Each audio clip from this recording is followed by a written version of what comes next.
Morning everyone. Today we are going to continue our topic excretion. We had discussed the structure of internal structure of kidney in last topic. So let us continue with the internal structure only, where nephron is the functional unit of kidney. Let us first discuss the first part of nephron in detail, that is Bowman's capsule and glomerulus. As we had already discussed that nephrons are the functional unit of kidney, and there are like 1.2 million of nephrons present in each kidney, and nephrons serve to filter the blood and form urine.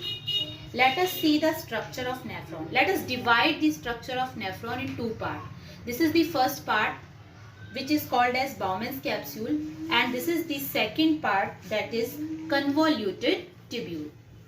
Because this is a coiled structure, so it is called convoluted tubule. Let us see the structure Bowman's capsule. Here you can see two types of arteriole. Afferent arteriole, as the name suggests, from this side the blood will enter, okay, and from here the blood will go out. So one end of the nephronic tube becomes a cup-like structure. This is called Bowman's capsule. It contains the bunch of blood capillaries called glomerulus. I think this is clear to everyone. Let us come to the convoluted tube. The tubular part of nephron is a coil and it is called convoluted tubule. It has two regions. You can see the upper region is PCT and the other region is DCT. PCT stands for proximal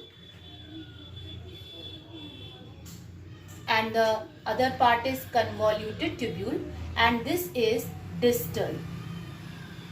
So the two parts, proximal convoluted tubule and the second part is distal convoluted tubule. The main function of this whole tube is the selective reabsorption, which is very important, because many good things along with the waste blood enters to this tube, this part of nephron. So many things are to be returned back to the body. So this is done by this tube. Otherwise our body will not be able to cope up with that loss. Now let us discuss this tube part, this U part of the tube called Henle's loop.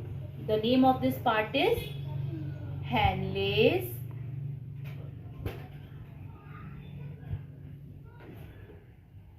loop.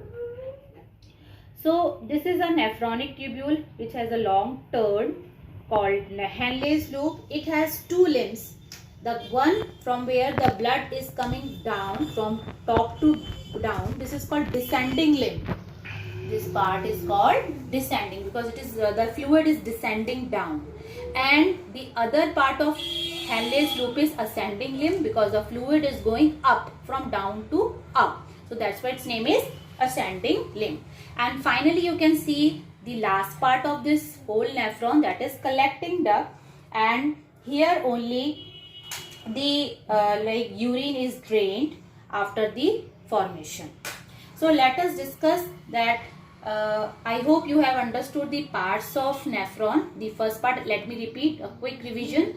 The first part is Bowman's capsule, which is filled with the tuft of capillaries called glomerulus. Through afferent arteriole, fluid enters, which goes to this tubular part called as convoluted tubule, where selective reabsorption takes place. Selective reabsorption means many good things will come out and will be absorbed by this highly coiled structure called vasa recta, which are the blood vessels. Like good things will come back to the body. Only the waste will remain inside this tube, which is going to come finally to the collecting duct and are thrown out from the kidney. I think you can recall this structure of kidney. This is these are the paired kidneys, and they are pouring the urine inside the urinary bladder. This, I think you know this structure. This is ureter. This is urinary bladder.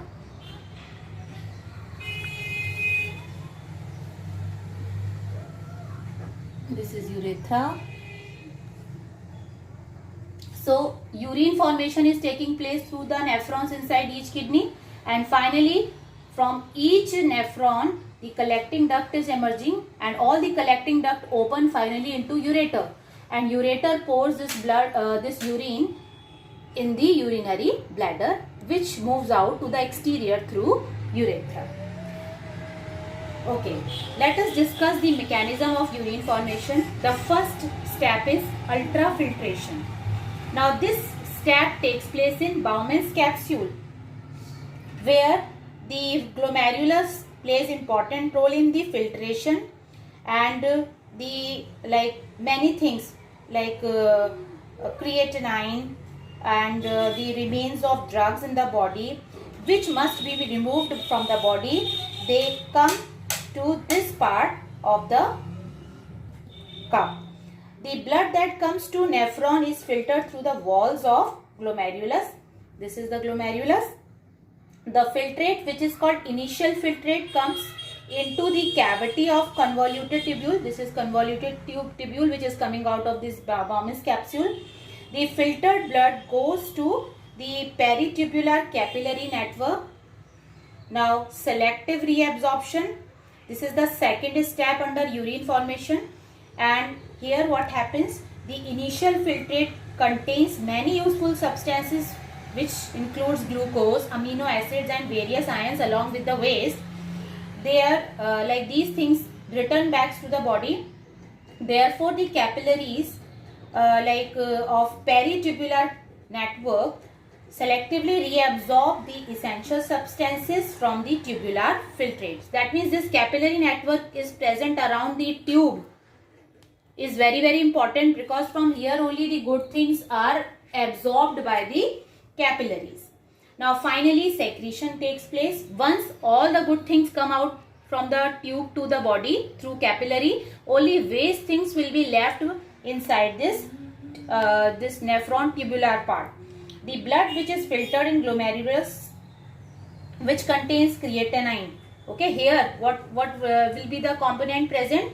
Creatinine and the waste, uric acid, urea, all will be here. Now these substances, they move out from the nephron to the collecting duct, and this is known as secretion. So this much for today. Thank you.